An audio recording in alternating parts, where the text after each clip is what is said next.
So, sir, how would you characterize this victory for the protesters at Standing Rock?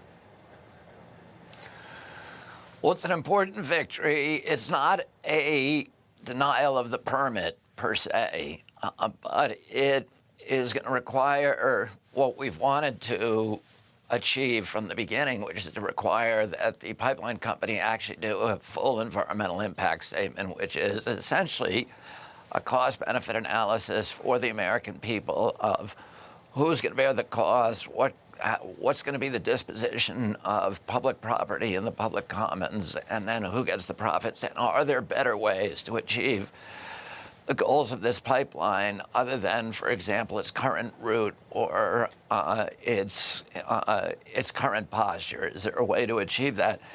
It's really important. Protesters see this as important because this is the way that we killed the XL pipeline. We forced XL to disclose the true costs and benefits of its activities, and what the American people learned is that there were fewer than 35 jobs that were going to be created by that pipeline, and that the oil was not going to be used in this country as had originally been claimed by the proponents of that project, but was rather going to be shipped to Asia. The same is true now of this pipeline. We've learned DAPL, the Dakota Access Pipeline Company, has been claiming for years that the oil, the Bakken shale oil that was shipping first to a refinery in Illinois and then to the Gulf, was going to be used exclusively in the United States. But to their investors, they're telling a completely different story. They're saying to their investors, we're going to ship this to Asia because that's where the future growth is.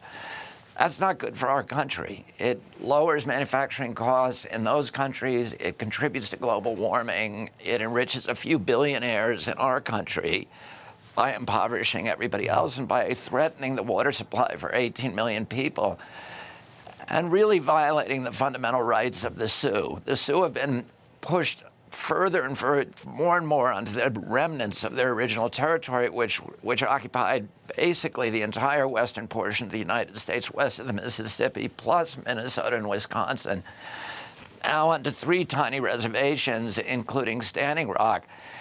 And Standing Rock, if there were an oil spill in Lake Ojai, which is their water supply, it would make that land uninhabitable. So it would kind of complete the genocide of the Sioux in, a third of their people who live on that reservation. So it was viewed as an existential threat by the Sioux, but not just because it would destroy their water supply, but because they see this as really an inflection point, a transition point, in which we have to choose about the future, the soul of our nation. Are we going to continue to be dependent on old oil fuel that is going to destroy the planet, or are we going to transition to the clean, green, wholesome, and patriotic fuels from heaven? Well, what do you think of the fact that Donald Trump he's going to be moving into the White House next month? Are you worried that his new administration will reverse the decision, because he has said that he is in favor of this pipeline project the way it is?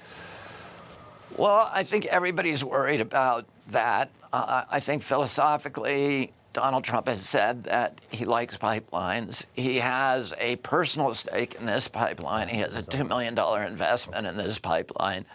So I think people do worry that there's going to be a push by the White House to get this approved. But the determination by the Corps would be hard to reverse, at least the determination that they have to do an environmental impact statement, because once that determination is made, it really becomes federal law. And it's something that the president really doesn't have the power to overrule. So the ultimate decision could still be to put the oil pipeline in the same place, but they have to go through this process. And in going through this process, we think that there's lots of opportunities for the American people to re-examine this project and to realize that it doesn't make sense for any of us. Can I just ask you on a bigger level, what you think your father would have thought about Donald Trump becoming president if he were alive today, if he were to know the dynamics of politics in the United States today? I don't really want to speculate about what my father would think of Donald Trump. I think that a lot of Americans were demoralized by the tone of the campaign, and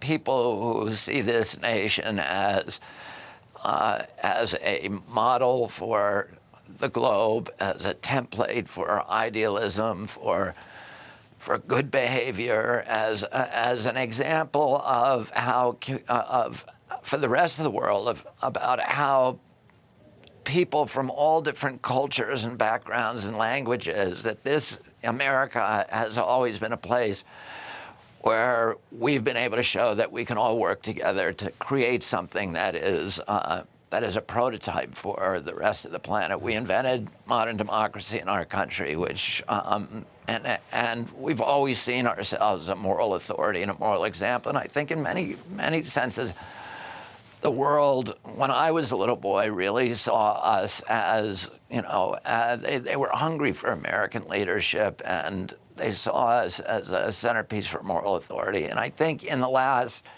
not just during this election, but over the last, since I'd say 2001, we've really lost some of that capacity to lead the world through example.